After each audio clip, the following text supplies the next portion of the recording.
I was a fan of the original series, but never a Trekker.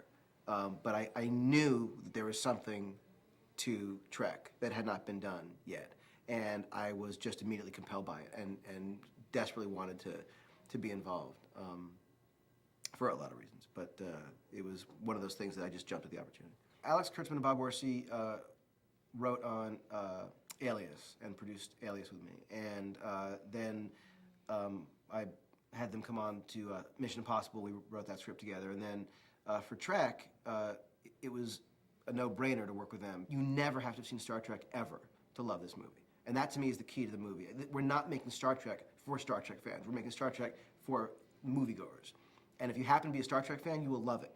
But you don't have to be to see this movie. This Star Trek movie is the origin film. And it deals with the characters that you know and love, but in a way that I don't think anyone expects.